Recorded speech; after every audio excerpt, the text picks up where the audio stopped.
Okay, we're going to take a walk down here and we're going to go visit the horses. So we're going to take a horse tour. If somebody doesn't donate it to us, we don't have it because it's truly a grassroots organization, volunteer organization. So all of our manpower is volunteer, and also all of our goods and services. So we raise money if horses need special medical care and that sort of thing. Okay, so most of the paddocks and stalls and pastures, they're all labeled. This particular one isn't labeled. We all know it as quarantine pen. So quarantine means that when a horse comes, a brand new intake, they have to stay in this pen by themselves for 2 to 3 weeks. And we evaluate them, make sure that there's no discharge coming out of their nose, anything that could be a communicable disease to the rest of the herd. So this is what we call quarantine pen, but it also has a lot of other multi-purposes. So the horses that we're looking at today, they're not in quarantine. This is Angus and this is Rio. So we also use it for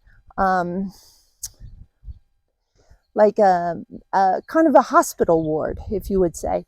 So the stall enclosure completely closed. So if a horse needs stall rest, they can go into that stall area and can be completely calm and sealed off from the rest of the herd. So recently Angus had an abscess, and so he required stall rest. So he was inside that stall for a week.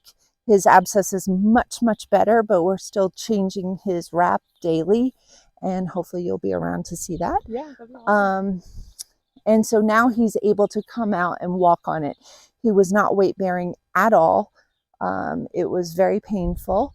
We're thankful it was just an abscess and not any kind of fracture, that sort of thing. But he required stall rest for a week. This is Rio. When Rio was born in quarantine, and his mama is Sedona, and he's in Appaloosa. He just turned 1.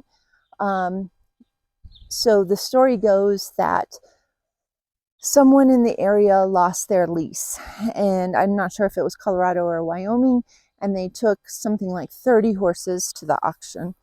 And it was brood mares, it was babies, it was a couple stallions, and a lot of rescues in the area, Colorado and Wyoming. They knew about it, they joined forces, and they all went down and made a presence, and everybody took what they could. This particular rescue, we took 2 horses. So we took Opal and we took Sedona. Sedona was heavily pregnant, and she was 250 pounds underweight, very pregnant. She had a respiratory infection. She had a lot of dermatology infections, just in bad, rough shape. So it was kind of like a hit or miss situation. We didn't know how far along she was in her pregnancy. Opal and Sedona stayed in this quarantine area, and I believe it was 1 week after they arrived, Sedona gave birth to Rio in this pen. So it's very cool, super cool success story. Both mama and baby thriving, doing extremely well. You'll get to meet Sedona. So he is our pride and joy, you know, because literally when we were born, we didn't know if she'd be strong enough to even make milk, if he would survive. And you can see he's doing great. He just got gelded on Friday. So that was a big deal for us, because now he's hit that milestone where he can be turned out with the other mares. We have some other youngsters on property. So that's so cool. We're making huge progress with him, and he's changing colors. So when he was born, he was the exact color of Angus. Wow. So these are the only geldings on the property, and so they were bunking together while he was still a stallion, the baby. We couldn't put him out with the mares because he was getting to his hormones were flowing, right? And we didn't want to take a chance. So, but now he's a gelding. We're just keeping him a little bit on rest for another week or so, and then we'll introduce him out and he can run around and frolic, but we don't want any tears or anything to happen like that. So Angus has been here for approximately 2.5 years, and he actually has a very exciting new start about to happen. I believe he's going to be going to a sanctuary in Wyoming called the Kindness Ranch. So he'll live out his years there. Kind of a very sad story about Angus's background. He has, see the white spots on his withers up there? Signs of abuse. So he had tack that probably was very ill-fitting, and or some other unfortunate things happen to him. So he does display a little bit of aggression. So we ask that you are hands off with him. So especially with graining. So if you're asked to grain him, we just slide the ground feeder underneath the bars. We don't hold it over so he could reach over and possibly eat out of the bowl or accidentally nibble on your arm. So he's come a huge long way. He was very lame when he arrived. He has a club foot. Unfortunately, it is the one with the boot on it. So because of some of his the way he's made, he had some stiffness, lameness, but we worked through all of that. He's had some really cool experiences while he's been here. He's been in the Jubilee Days Parade in Laramie. He was a rock star. He's been in a Buck Brannaman clinic. He can walk, trot, canter both directions. Sarah is his trainer and can ride him and does an amazing job with him. He's not rideable right now because he's healing because of his abscess. But so very, very cool. That horse has come a long, long way. I believe the story goes that there was somebody who owned him, put him for sale on Craigslist. Another man answered the ad, sight unseen. The buyer and the seller, made arrangements to meet at a truck stop. He got unloaded from one trailer, went into the next trailer. The new owner took him home, started loving on him, and Angus bit him, pulled the pocket right off his shirt. And so he tried to get the horse some outside help, like from the vet and the farrier and other training, but he was deemed too dangerous. Nobody wanted anything to do with him. So out of a last call for help, the person reached out to the rescue to Mountain Shadows and told us the story and said, would you be willing to take him? Because otherwise euthanasia is his next prospect. And the rescue said, absolutely. And so very cool story. He's come a huge long way. Like I said, he's been in the parade. He's been in Buck Brannaman clinic. He loads in the trailer, no problem, walk, truck, canter. But you have to be careful around him. He has some trust issues with humans, but he's great with other horses. So we trust him totally with the babies, whether it's a young filly or a colt. We trust him with the mares. He's a great all-around horse, but he likes who he likes as far as people are concerned, if that makes sense. Okay. We're going to move on down here. Oh, one other thing, sorry, while we're standing here. So Nova, Nix, and Canary are in North Pasture. So are there horses that live out their lives here, or do you try and get them adopted? Always try to get them adopted. We don't claim to be a sanctuary. Okay. So Canary is the oldest resident here. She's the gray mare up in the North Pasture. I believe she's been here 4.5 years. She came from Oregon. Again, another situation, another rescue in Oregon who deemed her as dangerous. It was a Hail Mary. They reached out to Mountain Shadows and said, hey, listen, we have this little mare and she's rearing and we can't get through to her. She's deemed dangerous. We're considering euthanasia, except you're our last chance. So we took her. So we take all the unwanteds, all the unloved, all the unhomed, right? We do have a smaller capacity. I mean, we don't take all of them, but we take what we can. So Canary was unhandled when she came. Now she's great. We can halter her. We can walk up there, halter her, lead her around. She stands for the farrier. She enjoys grooming. She's had a rough background, and we don't know all of her background. She has an extensive scar on her chest, and she's also been diagnosed with ring bone. So our goal is just to love on her, pamper her, and make her comfortable. So So to answer your question, we're not a sanctuary, but in a certain case like Canary, we're not going to adopt her out when we know she has a pre-existing medical condition. We always try to rehab them, retrain them, and adopt them out, whether they're a riding horse or a companion horse. So Canary would never be a riding horse because of the ring bone. So she'd be deemed what we call a companion horse. Okay, so you can see we've started this new project here. This is our garden. So brand new, we just started it this summer. Jeanette is our garden designer. You'll get to meet her, and it's super cool. She's been the backbone behind this project. So we have all kinds of herbs and flowers. So this is an exciting project going on, and you can do as much or as little as you'd like there. This is what we call the white round pen. Okay, so if somebody says, oh, they're in the round pen, you can say which one, white or green, because we have another green round pen. This one's larger than the green one. We do a tremendous amount of training in this white one. So all of the stalls are to the left, and they're all labeled 1 to 10. So from left to right. So if you're ever asked to take a horse in from the pasture and put him in the stall, you can say, what number, right? And we label them. So we try to clarify that. This is what we call our tack trailer. We're lacking space. Remember, I said if somebody doesn't donate it, we don't have it. So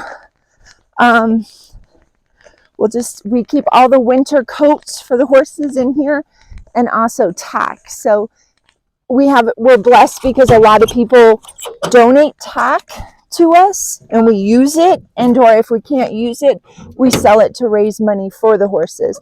But if somebody asks you, oh, it's in the tack trailer, this is the tack trailer, just so you have an idea.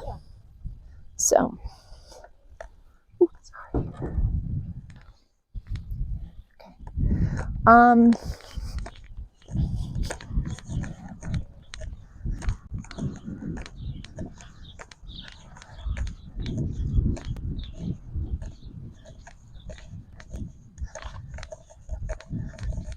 So this is what we call our west turnout, and this is labeled west turnout.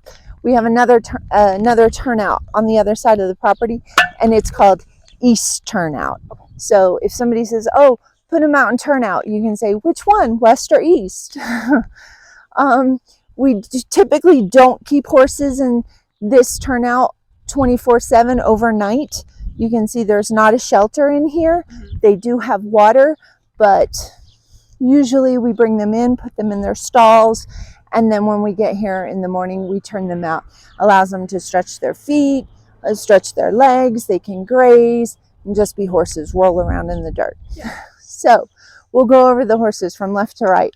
So the black mare here with the fly mask is Sequoia. She's an owner surrender. She's a 21-year-old Tennessee Walker. She's totally rideable. She was here for a short time, and then another family adopted her, and that family ran into some trouble too. They had a younger daughter, and it just wasn't working out for them, and so they called and asked if they could return her. And because we knew her background and her history, we said yes, absolutely. So she's come back recently, just this summer, and she's doing great. The gray mare in the middle, you can just see her back end right there. That's Dulce. So she's a 5-year-old Arabian mare. She was a sheriff's seizure, meaning an animal cruelty case. So she came last fall, I want to say October, November. There were 2 mares, Mesa, Little Bay, and Dulce, both approximately 5 years old. They were in really rough shape when they arrived. We thought they were 3 because they were so skinny and malnourished. Turns out they're 5. Wow. When the vet examined their teeth, she could confidently say they were 5. Mesa has already found her forever home, which is very cool. Dulcie had a slight accident in January or February where she got her head stuck between a pole and a fence, and she pulled back and caused some she was missing some fur and some slight paralysis on her eye and her lower jaw. And so we just took time that we needed to heal her, and we didn't work with her. We didn't put a halter on her. We just made sure she had the correct medications for her eye. And now she's almost has a full recovery. She got a slight little droop in her lower lip, but she's great. Right now she's in a riding program. So Sarah's already had approximately 6 rides on her, and she's fantastic. She loves to work. She's thriving now that she's working and she has a job. She's fun, a lot of fun. Jana has a lot of experience with her too, and she's goofy and she's fun and she tries really hard. The gray mare on the right, that's Fennec. So she came from the auction in Colorado. Very sad story about her. When the rescue went there to look at the horses and bring one back for, to rehab them, they saw this little gray mare there, and she had recently lost her baby freshly. Like, she was dripping milk and there was some blood still. We did not see a baby, so we think perhaps she gave birth in the trailer, and it was trampled. It was really sad. She had a lot of trust issues when she came here. Extremely feral, this horse. No halter training, nothing. Scared to death of other horses. She was not much better with people, and she's what we call a companion horse. Now you and I could walk in there, put that halter on her, no problem, walk her out, do some liberty work with her, clean her hooves, groom her, but she's not deemed a riding horse. We have tried to do some undersaddle work with her, but she bucks like a bronco. And so we don't want to stress her out. We don't want her to get hurt, and we don't want to get hurt. So right now we're just working liberty on ground with her. So she's a lot of fun too. Sweetheart. Super sweet.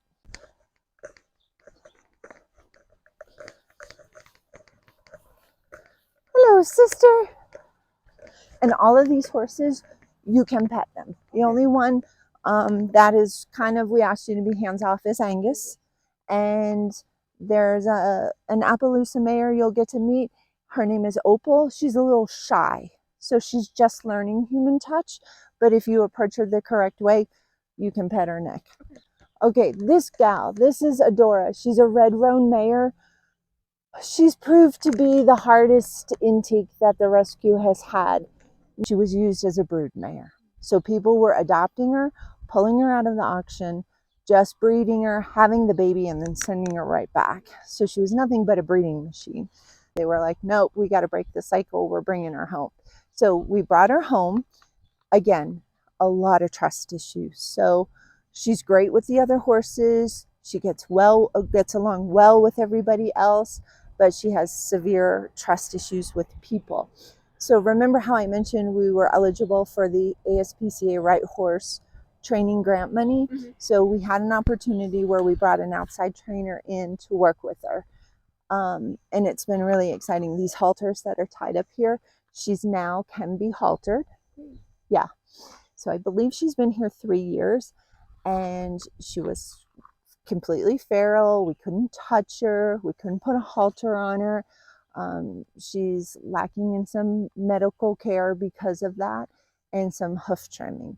So she had her first hoof trim, and I want to say 10 years, just this spring. So that was super exciting. So she's making progress. You can tell she's walking towards us. Yeah. I think she recognizes my voice, and she's becoming a lot more brave. This is her run. Behind me is her stall, so she always has protection overhead. This is always fun to watch when the horses get a little rowdy like that. But this green round pen, you can see how it's tied into her run. So we're able to open the gate and put her into this green round pen and work with her in this, and she's comfortable in this space. So we're making some progress, really exciting this summer. Behind you this is stall number 12. And this is Sister. Sister is an owner surrender, and she's completely rideable. walk, trot, canter, both directions. She's approximately 23 years old. She's a registered paint. And the rescue said, yeah, we'll take her. Went out there, picked her up, brought her back. She's been here. She's going on 1 year and a half. So she has come a long way too. Really exciting to watch her. She was a little nervous when she arrived, meaning she was kind of hot, you know. She settled in beautifully right here, you can tell. She likes to work. She's super calm. She's great with the farrier. She's great. Like, I use her when I'm training new volunteers how to tie a halter, because she's very patient. She just stands there. And so we practice with her a lot with like hoof picking skills, grooming, halter tying, that sort of thing. So she's a good girl. Yeah. Okay. Questions? I think so. Okay, let's keep going. All right. So this area here, we call this the cat house. And we have a resident barn cat. His name's Doc. I think you met him when you drove up. So his little door is right here. And he goes in here in the winter. He's out of the wind and the elements and that sort of thing. When we open here he comes. Yeah. The door on the right, we never go into. That's the chicken house. Remember, I told you we rent, private owner. So the chickens belong to him. The chickens live in there. But if somebody says, hey, Maggie, it's in the cat house, you know what we're talking about. So remember how I said if people don't donate it, we don't have it? We've been blessed because a lot of people have donated stuff to us. We have extra saddles. We have extra tack and gear, and we keep it in there. So I'm going to put your paperwork here. So we all just kind of put our coffees and waters here. This is our area. You can see somebody brought cookies. So we have fun. We work hard, but we have fun here. Okay, let's go meet this girl. She's in stall 3. Remember how I told you the stalls are labeled? So this is Sedona. Sedona is Rio's mama. Remember Rio, the little baby? So she's the one who came from the auction in Colorado, was 250 pounds underweight, severe respiratory infection, bad skin problems. She was a train wreck, basically. Yeah. And to look at her now, she looks fabulous, right? She's put the weight on. She feels good. There's one kind of unfortunate thing that we've experienced recently with her is, I don't know how much you know about Appaloosas, but they're susceptible to something called moon blindness and cataracts in their eyes. That particular breed is very susceptible to moon blindness. And we've taken her to the vet to have her eyes checked. And she's approximately 10 years old, and she is experiencing some signs of both cataracts and moon blindness in both eyes. So you'll see she has a fly mask on. This isn't a regular fly mask. It's like extra protection. So it's a double layer. So it serves the same purpose as you and I have sunglasses on, right? So not only does it keep the flies out of her eyes, but it keeps the UV rays out of her eyes. So we're trying to like kind of halt the disease as much as possible. She went from, we didn't know if she'd survive, to becoming on her way to becoming a riding horse. So very exciting. She has a lovely disposition. Opal. Opal's she came from the auction too, the day we picked up Sedona from the auction. And I think she's around 6 years old. She's younger. Again, when she came, totally unhandled. No halter training, nothing. She's come a long way. I can go in and put the halter on her and lead her around now. So that's huge. We're hoping that she'll become a riding horse as well. We're still in the beginning stages, but that's her future. We're going to keep going this way.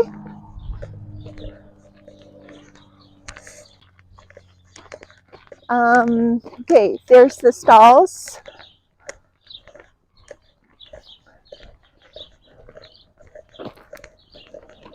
So this is the grain shed. This is what I call headquarters. So our grain shed is here. So we do have a control board up here for graining. Each horse that requires grain, some of our horses are on hay only, and for different reasons. Some of them just are a little too heavy, and we don't want them to have, they don't need the extra calories, or they're not working horses. They're just companion horses, right? So they're not burning off as many calories. So the horses that are on grain are here. So if you're helping us with graining, this is how we work it. We go across. So we choose the horse's name, like this is Sister, and we go this way. So I can say she takes 3 quarts of Purina Senior, 3/4 bucket of soaked beet pulp, 1 bucket of soaked teff grass, an ounce of Fluid Flex oil, that's a joint supplement. She gets 1 scoop of Quiet Tex, so that's another supplement that we give her. It's like tryptophan is the key ingredient. So just keeps her quiet and calm when she's in her saddle training. 3 scoops of flax meal, and so that's also like helps her with her weight. So she tends to run on the thin side, so we want to keep her weight up. So that helps a lot with that. And we have a check mark next to Crumbles. Crumbles is vitamins and minerals. Okay. But instead of writing vitamins and minerals, we just say Crumbles. So this is a control board. Any other horses that require grain, this is where you would go and see what they require. Each horse has a very special, unique diet too. So for instance, I can see that Sister, she gets teff grass, whereas some of the other horses might get soaked alfalfa. So we wouldn't want to switch that up because Sister doesn't do well on alfalfa. So you can tell all of our grain is here. We have first aid. I've kind of taken this on the grain shed. It needs a little bit more organization, but we have some treats up there. Again, somebody was very generous, donated a ton of books. So you might want to look through here and see if there's any medical books you'd like be interested in. You can certainly borrow them. And then we have extra odds and ends. We have halters and lead ropes and some wraps and fly masks and that sort of thing. So if somebody says it's in the grain shed, this is what they mean. We also have, this is a cool little thing over here. This is what we call our friends board. So if you're ever asked to turn out a horse and you're not sure compatibility, you can check the friends board. So we know that we've worked really hard to make sure that we don't put the wrong combination of horses together.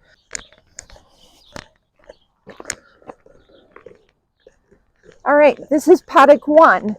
So paddock 1, you can see, is a larger area for turnout. The horse that we're looking at right now, this is Inca. This is Sarah's private horse. Okay. So Inca came from California with Sarah when she went to UW. This is paddock 2, and you're looking at Paris. And Paris is a 15-year-old paint mare. She's an owner surrender. She's rideable. So this particular rescue had an opportunity to be involved with the program at CSU student program this fall. And there's several rescues down in Colorado who have been doing it for several years.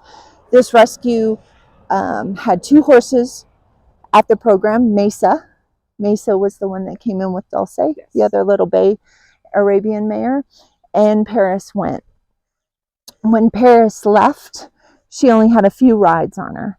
So she got the full extent of the student program down there. She took a bridle, a bit, saddle girth. She was doing some polo. She had a student trainer, and they took her a really long way. Unfortunately, she did not get adopted at the end of the semester. So that's why she's here right now.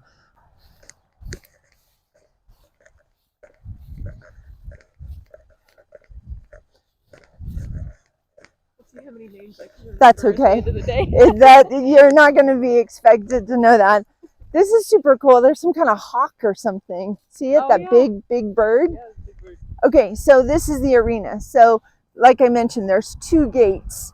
There's a west gate that is in paddock 1, and then like I said, if Inca's in there or another horse is in there, you can use this gate. So sometimes there's jumps set up in here, a lot of poles, a lot of room to do a lot of training exercises. We also use this for turnout. So not only do we ride in here, we turn out in here.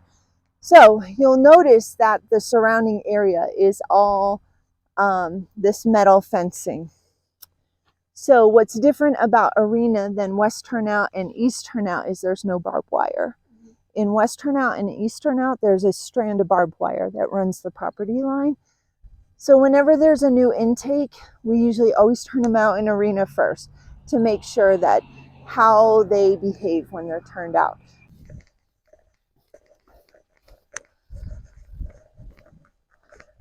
This is East Turnout. Looks like the wind took our sign down a little bit. So again, if somebody says, oh, put her out in East Turnout, you know that this is the pasture and this is the gate, and it's it's like an L, and it wraps around the arena.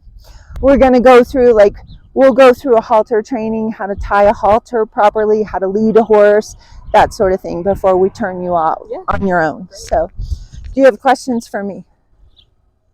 How long have you been the volunteer coordinator? A little over a year. That's what's so cool about this place, is because in a very short time, I've got a lot of experience. Yeah. We're small, but we're mighty. But you wear a lot of hats and you have to learn quickly. So I've had the opportunity to handle a lot of horses, see a lot of things, and get the experience that I'm looking for. So I'm hoping you get the same experience.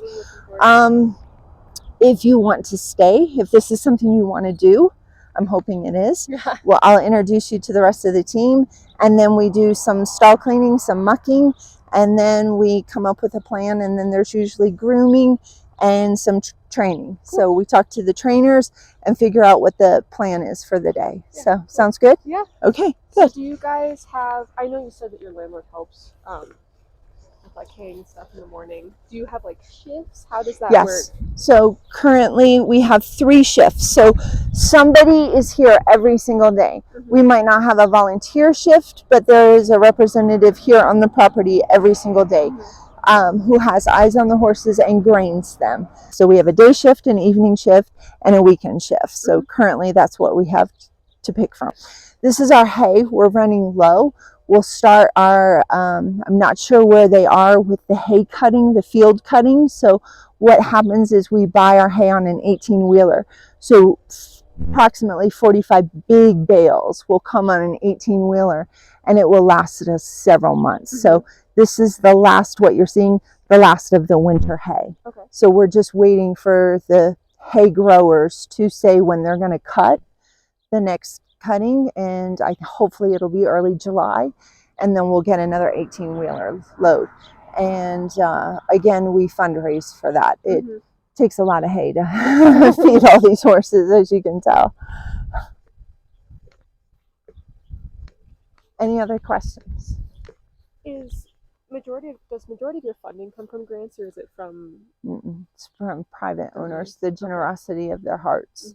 So we do a tremendous amount of social media, and we also have Patreon. So thankfully we have a small group of people that do give us funding every month, a donation. So we really, really run on the generosity of the public and people who appreciate what we do with horse rescue and animals. So like I said, I've never seen so few people do so much with very little resources. It's very exciting. And that's it. Cool. Awesome. Okay, cool. I think we're done.